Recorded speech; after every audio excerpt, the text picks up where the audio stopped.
Hello guys! Magbabasa tayo! Exercise 1.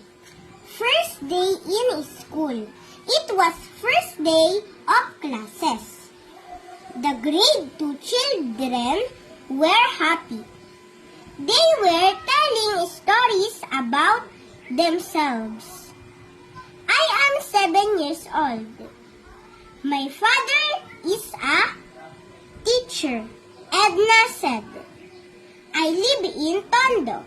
I am also 7 years old. Lucita said. My mother is a vendor. My father is a driver. I am 8 years old. Rolando said.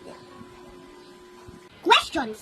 What grade were the children in? A grade 1, B grade 2, or C grade 4? Grade 2. Whose father was a driver? A. Edna's father, B. Lucita's father, or C. Rolando's father? Who lived in Tondo? Edna? A. Edna, B. Lucita, or C. Rolando? B. Who was not 7 years old? Edna, Lucita, Rolando. What was Edna's father? A driver, a doctor, a teacher. Okay.